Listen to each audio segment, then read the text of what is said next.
것입니다. 아멘.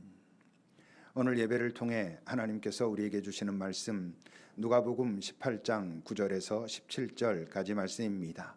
이 살아계신 하나님의 말씀을 김수환 형제가 낭독할 때 하나님의 음성을 들으시기 바랍니다.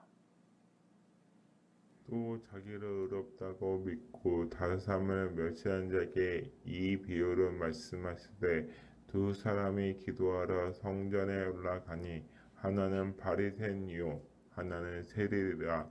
바리새인들 서서 따로 기도하여 이르되, 하나님이여, 나는 다른 사람 곧 토색 볼이 가늠하는 자들과 같지 아니하고 이 세리와도 같지 아니함을 감사하나이다. 나는 일에 2번씩 금식하고 또 소득의 11조를 들었나이다 하고, 세리는 멀리 서서 감히 눈을 들어 하늘을 쳐다보지 못하고 다만 가슴을 치며 이르되, 하나님이여, 불쌍히 여기소서, 나는 죄인이로소이다 하였느니라. 내가 너에게 이르노니 이에 저 바리새인가 아니하고 이 사람이 의롭다가 하심을 받고 그의 집으로 내려가니라. 무릇 자기를 높이는 자는 낮춰지고 자기를 낮추는 자에게는 높아지리라 하시니라. 사람들이 예수께서 만져주심을 바라고 자기 어린 아이 기기를 데리고 오매 제자들이 보고 꾸짖거늘, 예수께서 그 어린아이들을 불러 가까이 하시고 이르되, 어린아이들을 내게 오는 것을 용납하고 금하지 말라. 하나님 나라는 이러한 자의 것이니라. 내가 진실로 너에게 이르노니 누구든지 하나님 나라를 어린아이와 같이 받아들이지 않는 자는 결단코 거기에 들어가지 못하느니라 하시느니라. 아멘. 하나님의 말씀입니다.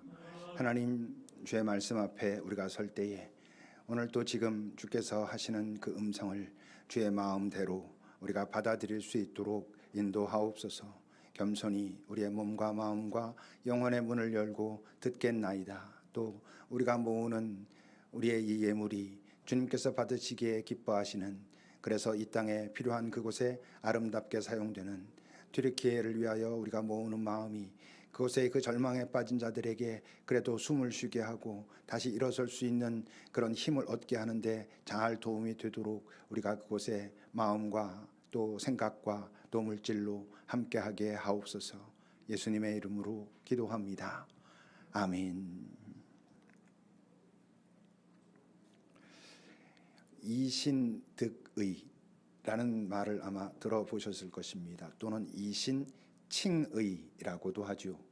이신, 믿음으로, 득의, 의롭다함을 얻는다, 이런 뜻입니다. 이신칭의는 믿음으로 의롭다 칭함을 받게 된다, 이런 것이고, 이게 이제 우리 기독교의 기본 그 구원의 교리라고 말할 수 있습니다. 로마서 3장 28절입니다. 사람이 의롭다 하심을 얻는 것은 율법의 행위, 어떤 행동에 있는 것이 아니라 믿음으로 되는 것이라는 것을 우리가 인정한다, 이렇게 말하지요. 믿음으로 된다는 것은 예수라고 하는 그분을 믿는 것, 무엇을? 그분이 하나님의 아들이고 그분 안에 영원의 생명이 있음을 믿고 그 생명의 연합함으로 나도 구원받은 자, 하나님께서 보실 때 이제 너는 의롭다라고 인정하시는 그런 자가 된다는 것이 이 이신득의의 이야기입니다.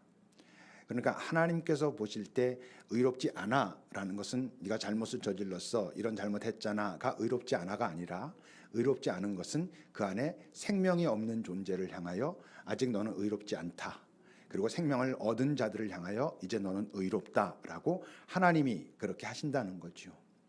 그러니 이제 우리가 어린 아기들 태어나자마자 그가 무슨 잘못이 있다고 죄인이라고 하냐라고 할 때, 죄인은 의롭지 않다라는 의미고, 그것은 그가 무슨 잘못을 저질렀다는 게 아니라 그 아이도 하나님의 생명 없이 이 땅에 태어나는, 이 땅에 생명을 가지고 태어난 존재는 예수님 그분 한 분밖에 없고, 모든 인간은 생명 없이 태어나는, 그래서 의롭지 않은, 그래서 예수를 만나고 예수의 생명을 받음으로 의로워지는 그런 의미를 가지고 있습니다. 그런데 이제 14절을 보면 예수님께서 말씀하십니다. 저 바리새인이 아니고 이 사람은 누구죠? 세리. 그 세리가 의롭다 하심을 받고 그의 집으로 갔다라고 말씀하시는데, 뭐 비유니까 좀 이제 비유 중에 하시는 말씀이거든요. 그러니까 의롭다 하심을 받았다는 것이 예수의 생명에 연합해서 그는 이제 구원을 받았다라는 말씀까지는 아닐지도 모르지만 그래도 거기에 거의 비슷한 그런 말씀입니다. 왜? 세리가 어땠기에 지금 예수님이 저렇게 선언하시는 걸까요? 13절입니다.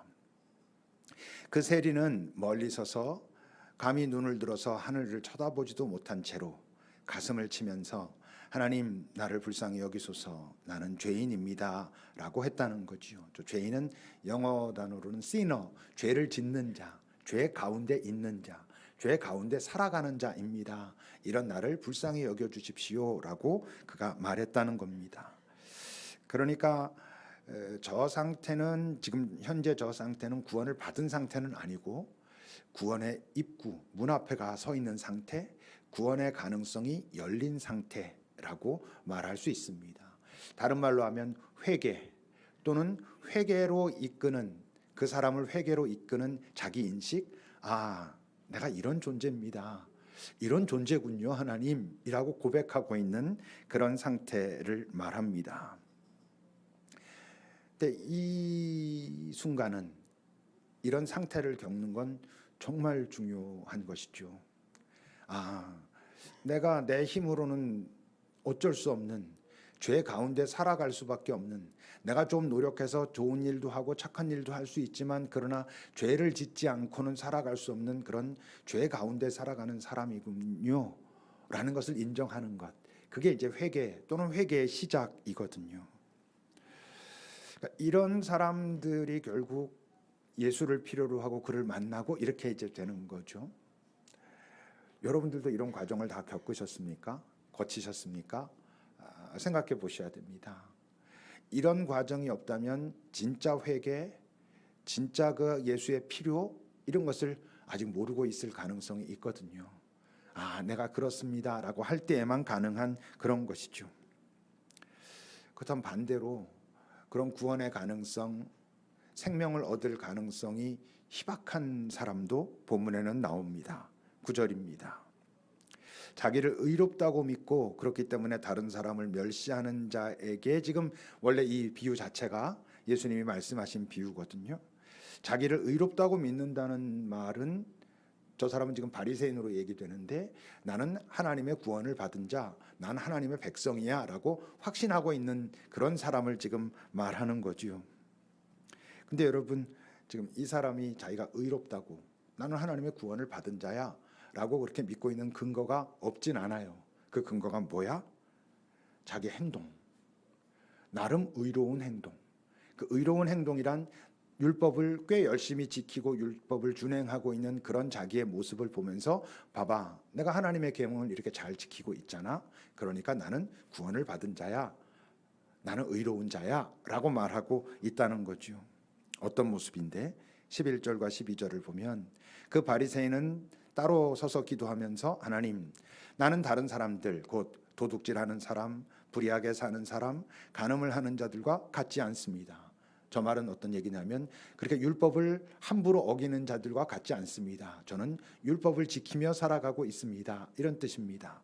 그리고 세리와도 저렇게 돈을 탐하고 그래서 민족들을, 자기 민족을 힘들게 하고 하는 저런 삶도 저는 살고 있지 않습니다.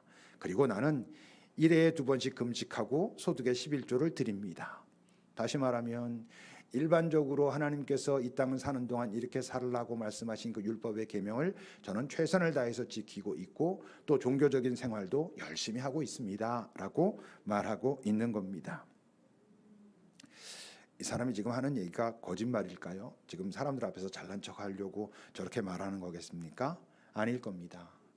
저것은 진짜로 저 사람이 꽤 열심히 최선을 다해서 잘 지키고 있는 내용들일 것임에 거의 틀림이 없고요. 만약 어기면 그럼 어떻게 했겠어요?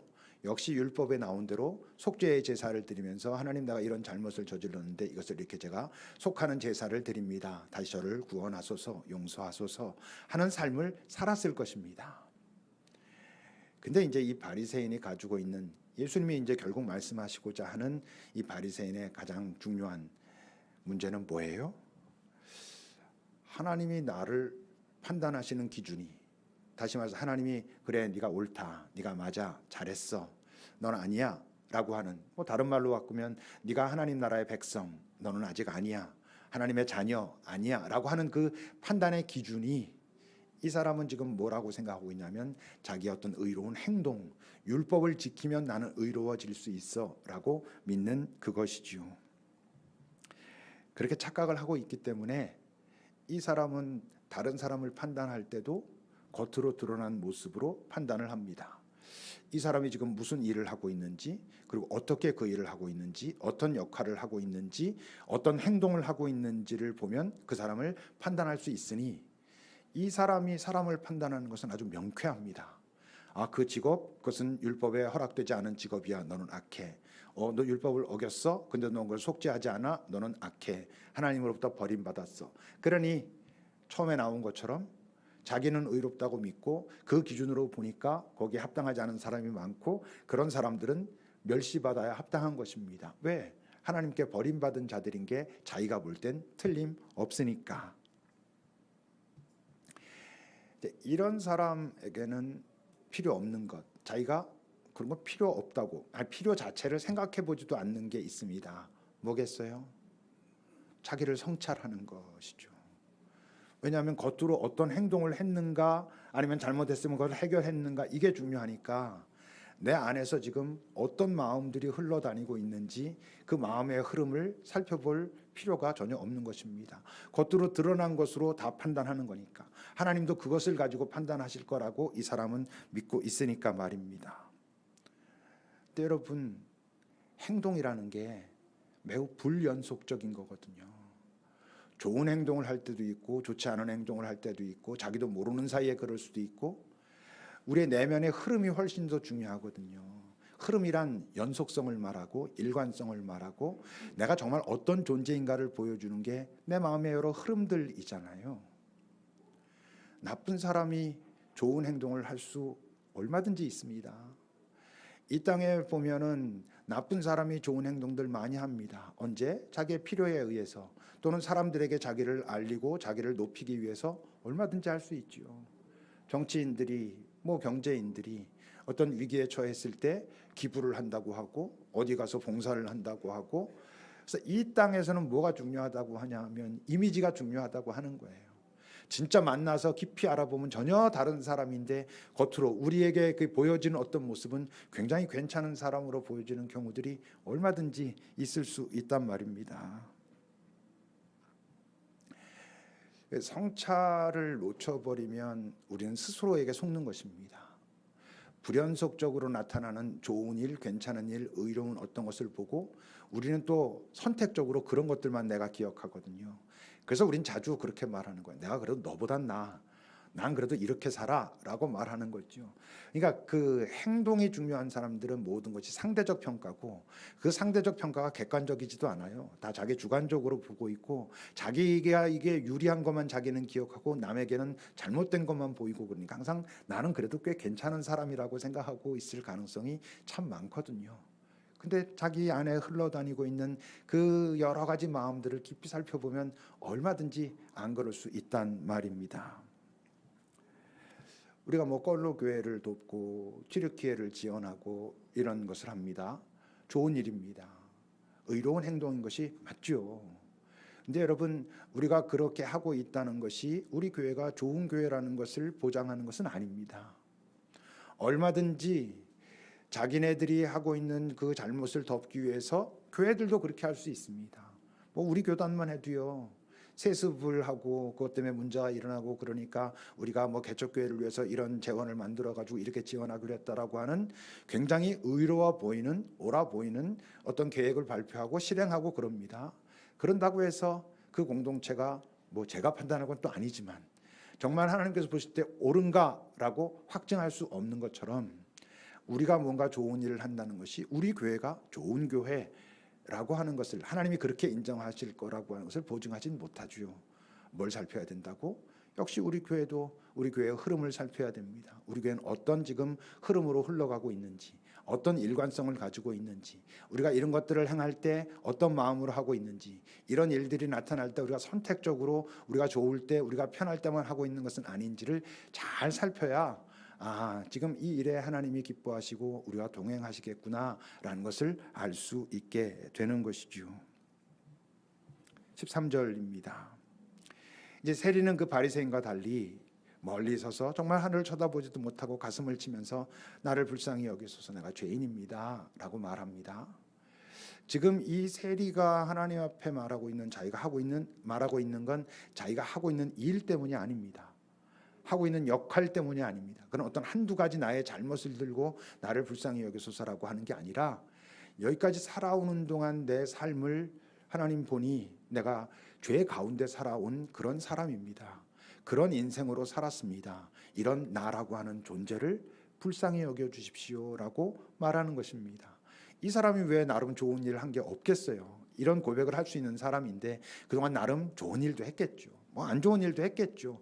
그런데 살펴보니까 내가 죄 가운데 살아가고 있구나 라는 걸 그는 깨닫는 것이고 그 나를 불쌍히 여겨달라고 고백합니다. 이 고백이 여러분 예수님이 하신 말씀을 하면 뭐예요? 이게 자기 부정인 것이죠. 내가 지금까지 나름 이렇게 살고 저렇게 살고 이렇게 좋은 것도 하고 또 어떤 때 내가 이런 실패도 하고 그랬는데 보니까 내가 그냥 이렇게만 살 수 있는 존재가 아니라는 것을, 내가 죄 가운데 살 수밖에 없는 존재라는 것을 알겠습니다. 이런 나를 불쌍히 여기소서. 그게 바로 자기 부정이고, 자기 부정이 있어야만 그 다음에 뭐를 필요로 한다고? 그런 애가 당신이 필요합니다. 이게 내 힘으로 되는 문제가 아니라는 걸 내가 이제는 인정하겠습니다. 그래서 당신이 나를 구원하소서. 내가 이런 문제로부터 진짜 자유로워질 수 있는 그 본질의 문제가 무엇인지 당신이 그 해답을 가지고 오셨다면 나를 구원하소서라고 하는 거고, 그분의 생명이 무언가를 깨닫고 그 생명에 내가 연합해서 이런 존재가 되는구나. 여전히 내 안엔 죄된 모습들이 있지만 그것이 아니라 내 안에 있는 흐름, 그 어떤 갈등, 하나님을 향한 나의 안타까움, 여전히 나를 이렇게 보소서라고 하는 나의 간구, 이런 것들을 보면서 내한테 어떤 존재 자체의 변화가 일어나는구나를 알게 될 때 또 감사가 있는 거고, 그 감사가 있어야 이제 뭔가 그런 고백이 진심일 때 나타날 수 있는 돌아선 삶이 있을 거 아니에요. 지금까지 살던 삶의 방향과는 다른, 그럼에도 불구하고 잘못하고 이런 일도 있겠지만 그 돌아선 삶을 살고자 할 때에 동력이 되는 것이죠. 그런 감사나 이런 것들이 말입니다. 사도 바울은 그런 삶을 뭐라 그랬어요? 계속 말하지만 빚진 자의 삶이라 그런 거예요. 나름 율법을 지키고 행위로는 내가 흠잡을 거 없다. 적어도 내가 상대적으로 너희들보다 훨씬 나, 이런 고백들을 그가 하고 있거든요. 그런데 내가 그분을 알고 내 속을 보면서 이게 내 혼자 되는 문제가 아니었구나. 내가 예수를 지금 알았는데도 오호라 나는 공고한 사람이로다라고 고백할 수밖에 없는 여전히 그런 존재구나. 그러니 그의 은혜와 긍휼이 여전히 지금도 필요하구나라는 걸 알고 나니 빚진 자로 사는 거죠. 감사합니다. 이게 내 힘으로 되는 게 아니었거든요. 이러는 거죠. 19장에 가면 삭개오 이야기가 나오죠.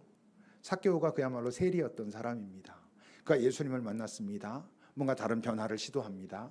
근데 여러분, 삭개오는 세리를 계속 했을까요? 안 했을까요? 그건 모르죠. 나와 있지 않아요. 다만 세리를 계속 했다고 할지라도 이전과 같은 마음으로 하지는 않았을 겁니다.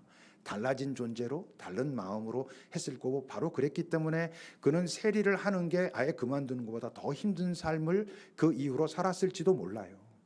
그러니까 어떤 일을 하느냐, 어떤 직분을 맡고 있느냐가 중요한 게 아니라 그 안에 어떤 마음으로 그 일을 감당하고 있느냐에 따라 달라지는 거고, 지금 이 세리는, 예수님이 비유 속에 말한 이 세리는 그런 마음을 지금 깨닫게 되었다. 그리고 그가 구원에 가까워, 그가 구원받을 가능성이 많은 거야 라고 말씀하시는 겁니다.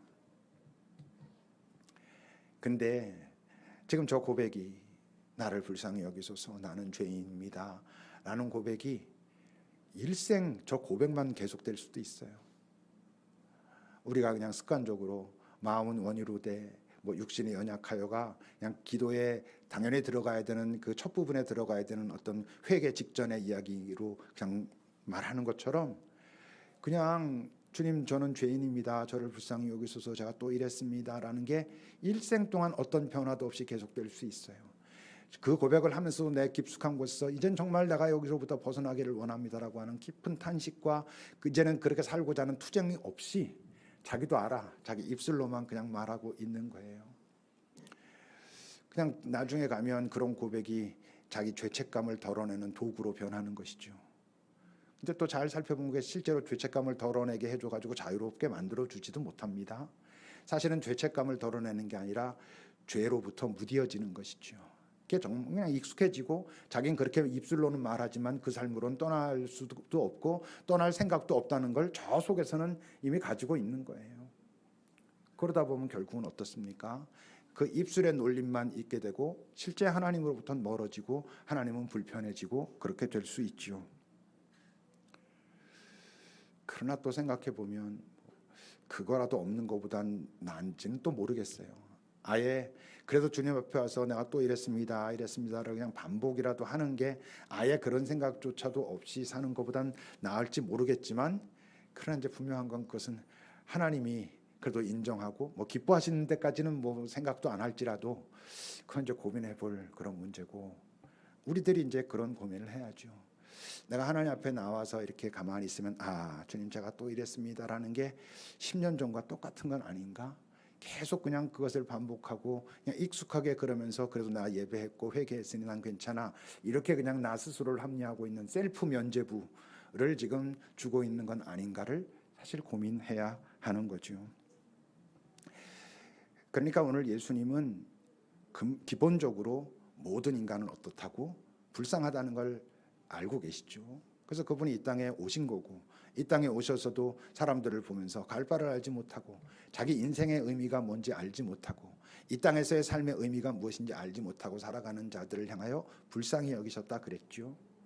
근데 여러분 모두가 불쌍하지만 모두가 불쌍한 것으로 끝나진 않는 게 어떤 차이에 의해서 적어도 자기가 불쌍하다는 것을 깨닫는 자들은 불쌍해지지 않을 수 있는 길이 열리는 거예요. 누가 끝까지 불쌍합니까? 불쌍한데 자기가 불쌍한 걸 몰라. 자기가 의롭다고 생각하고 나는 그래도 너희들보단 나아. 내가 그래도 이렇게 살고 있잖아. 내가 나름대로 충성하고 봉사하고 뭐하고 이래서 하나님이 기뻐하시는 거 내가 꽤 하고 있거든. 이라고 하는 자들 어디를 통과하지 못한 정말 자기 존재가 이게 정말 문제가 있군요. 이거 정말 나 혼자서 고칠 수 있는 게 아니군요. 예 탄식을 지나지 못한 자들은 자기는 의롭다 생각할지 모르지만 결국 불쌍한 것으로 이 세상이 끝나버리고 말 거라고 말씀하시는 거죠. 이제 그러시면서 정말 하나님의 나라를 이 땅에서부터 살아가는 건 어린아이와 같아야 돼. 그들이 어린아이 같은 그들이 하나님의 나라도 정말 온전히 받을 수 있어. 이렇게 말씀하시면서 16절과 17절입니다. 예수께서 그 어린 아이들을 불러 가까이 하시면서 어린 아이들이 내게 오는 것을 용납하라. 하나님의 나라는 이런 자의 것이다. 누구든지 하나님의 나라를 어린아이와 같이 받아들이지 않는 자는 거기에 들어갈 수 없다. 이렇게 말씀하셨습니다. 그렇다면 여러분 어린아이 같다는 건 도대체 어떤 것이 어린아이 같은 것일까? 지금 요즘 세상 보면 뭐 어린아이도 아주 다양한 모습으로 나타나서 어떤 게 어린아이 같은가 생각하고 고민할 수 있지만 아마 예수님 말씀하실 때 그냥 가장 우리가 생각할 수 있는 가장 진짜 어린아이 같은 그 모습일 거고 그게 어떤 걸까 고민해 보면 아마 이런 것들이 아니겠습니까? 정말 어린아이다운 어린아이는 자기 존재, 자기의 그 존립의 근거가 자기 부모한테 엄마 아빠한테 있다는 걸 걔네들은 알고 실제로도 그 엄마 아빠에게 그 아이들의 존립의 근거가 있지요. 뭐 나중에 큰 다음엔 나 혼자 자랐어 뭐 이래서 열받게 하기도 하지만 근데 결국 부모가 없으면 아무것도 아니죠. 동물보다도 못한 것 같아요. 다른 동물보다도. 다른 동물들은 뭐 일주일 되고 뭐 한 두 달 되면 혼자 나가서 뭐 이렇게 살고 이렇게 하는데 뭐 알죠. 네, 하임이가 오늘 생일인데 예. 자기네들이 뭐 지금 이미 두 돌 됐어도 뭐 꼼짝 말합니다. 뭐 부모 꼼짝도 못합니다. 걔네들 살피려고, 걔네들 보호하려고. 근데 애들이 정말 어린 아이들은 정말 아기다운 아이들은 내 부모가 내 엄마 아빠가 나를 지켜주고 그렇다는 걸 알아요.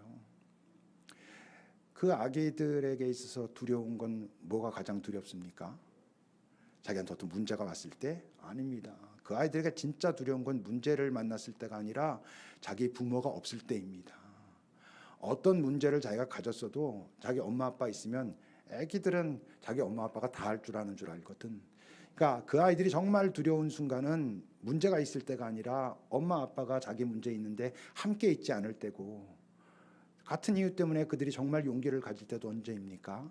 자기가 뭐 잘한다고 생각할 때, 그때보다 내 엄마 아빠가 나랑 같이 하고 있을 때가 훨씬 더 그 아이들이 용기를 가지고 살아가지요. 그러니까 이 땅에서 그 주님을, 하나님을 정말 잘 아는 자들은 그런 어린 아이처럼 언제가 정말 두려운지 알고, 내가 하나님이 느껴지지 않고 하나님이 나와 동행하시지 않는다고 할 때 두렵고, 그가 정말 나와 함께하고 계시는구나라고 하면 힘들고 어렵지만 그 길을 기꺼이 통과해 가고, 그러는 사람들이 하나님의 나라를 여기서도 살고 있어 라고 말씀하시는 거죠. 어린아이들은 자기의 자랑, 칭찬, 용서, 이 완성이 어디에서 이루어집니까? 자기 부모에게서 이루어집니다. 밖에서 아무리 자랑스러운 일 있어하고 자랑하고 왔는데 엄마 아빠가 보고 그게 뭐? 그럼 애들은 침울해지는 거고요. 밖에서 아무리 뭐라는 얘기 들었어도 집에 와서 했을 때 아니야, 네가 괜찮아, 잘했어 라고 하면 엄마 아빠가 그렇게 인정해주면 그 아이가 어린아이 같은 어린아이면 받아들이는 것입니다. 왜냐하면 부모의 인정이 가장 중요하거든요. 여러분, 하나님을 어린아이와 같이 섬긴다는 것은 내가 누구로부터 인정받는 것이 가장 중요한가를 알고 사는 것이죠. 이 세상에서 나를 인정해도 하나님이 아니 그러면 아니라는 것을 인정할 줄 아는 자고, 이 세상에서 아무리 아니라고 말해도 하나님이 지금 나를 기뻐하시고 나와 함께 하시는구나 하면 나 괜찮아 라고 말할 수 있는 그런 어린아이와 같은 자를 주님이 지금 말씀하십니다. 어린아이들은요, 건강한 어린아이들은, 그리고 건강한 부모 밑에서 자라가고 있는 어린아이들은 그 부모를 본받고 싶어 합니다. 부모가 자기네들의 가장 중요한 모델이 되죠. 그래서 애들이 아직 철없을 때 나는 아빠랑 결혼할 거야 이러는 겁니다. 뭐 나름 자기 아빠가 제일 멋있는 것 같거든. 나는 엄마를 닮을 거야 이렇게 말합니다. 우리 아이는 안 그런데 이러시면 누구 책임? 부모 책임입니다. 부모가 문제가 있으니까 이제 애들이 뭐 아닌 걸 어려서부터 아는 거죠. 이제 실체를. 여러분, 정말 그 부모가 누군지 알고 좋은 부모고 이 아이가 어린아이 같으면 부모를 인정합니다. 바로 그렇기 때문에 부모의 말을 기꺼이 따르죠. 무서워서 따르는 게 아니라, 엄마가 말했는데 안 들으면 혼나, 매맞아 이래서 따르는 게 아니라 엄마를 따라가는 게 그게 옳아, 좋아 라는 걸 알기 때문에 따라가는 것이죠. 어린아이들은요, 자기가 할 수 있는 것에 집중합니다. 이제 어른이 되고 나서 이제 옆에를 자꾸 보고 쟤는 저거 했는데 나는 못하고 이래서 이제 뭐 상대적인 평가 자꾸 하고 그러지, 어릴 때는요 애들이 뭐 하나 새롭게 하게 됐어 그러면 이제 그만 봐도 되겠는데 계속 그것도 하겠다고 또 보라고, 또 그 엄마 아빠는 또 다른 사람한테 가서 우리 아이가 이거 시작했다고 한 2번만 보면 되는데 15번 말한단 말이에요. 애들이 그런단 말이에요. 자기가 할 줄 아는 거를 기뻐하고 그것을 엄청 신나서 하면서 그래요.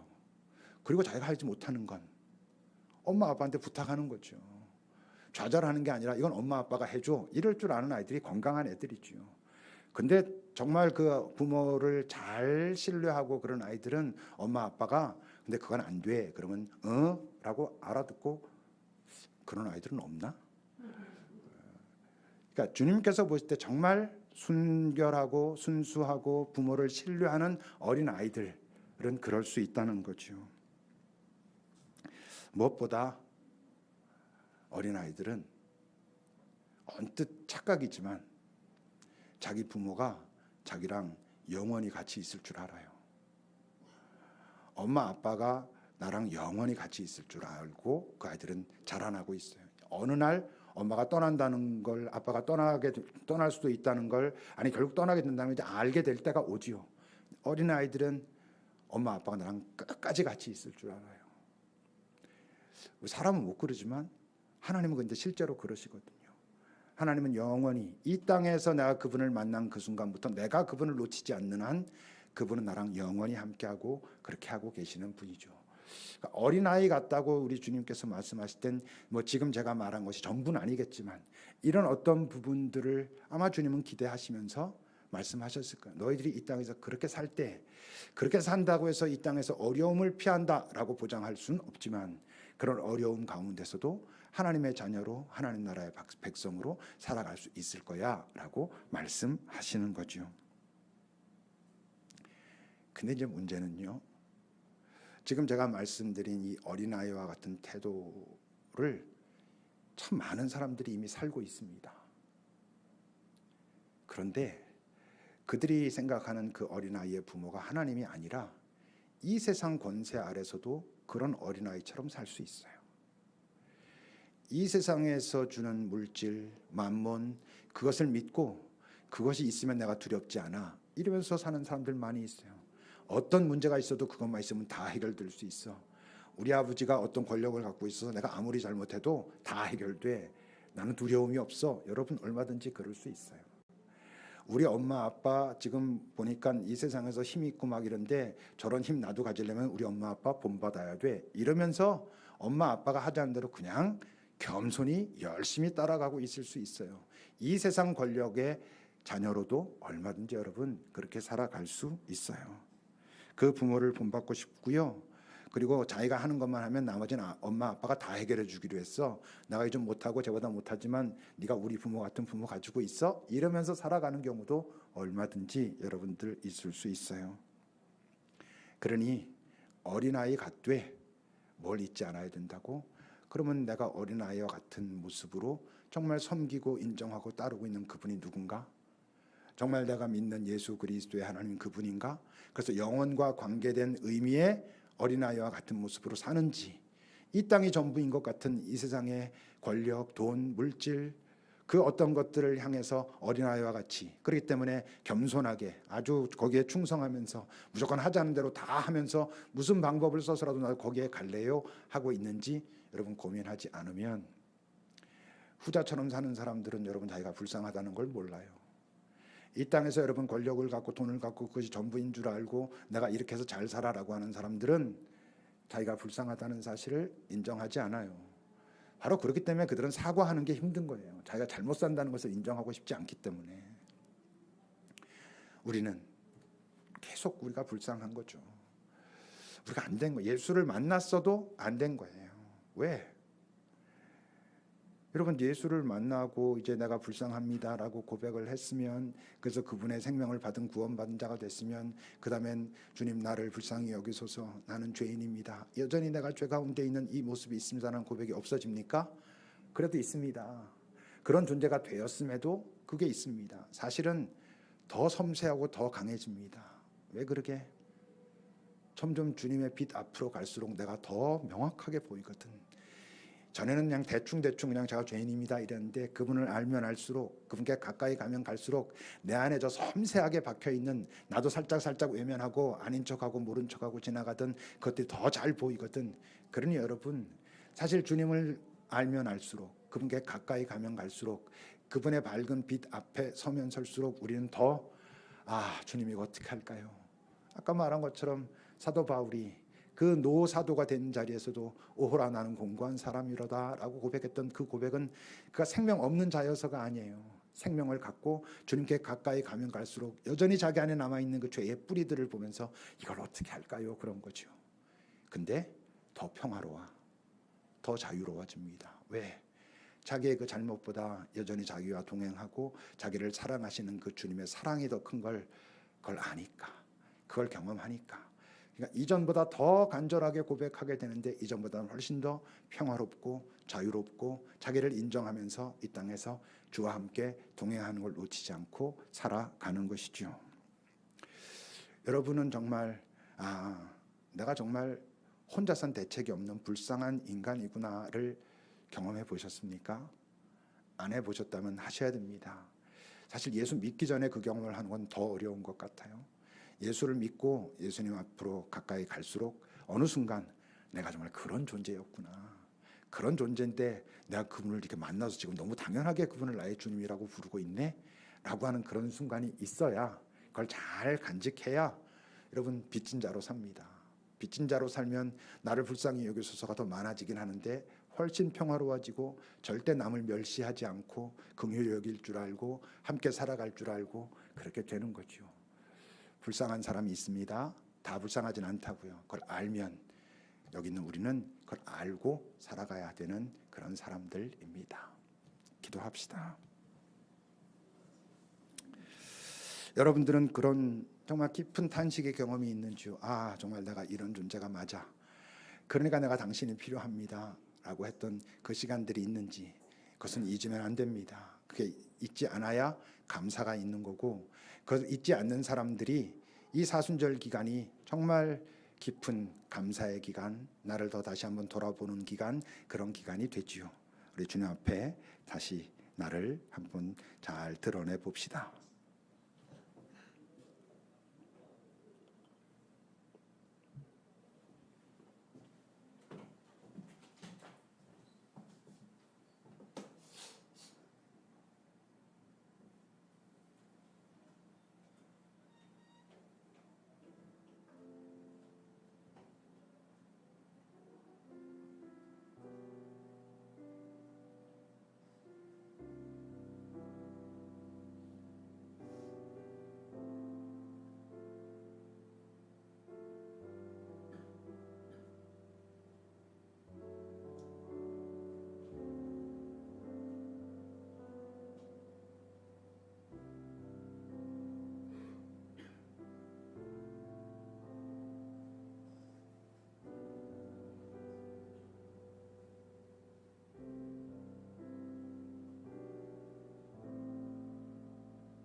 주님, 이 땅에 태어나 가장 인간다워진 그 첫 번째 순간은 내가 참 불쌍한 존재구나를 깨닫는 그런 순간인 것을 우리는 알게 하옵소서.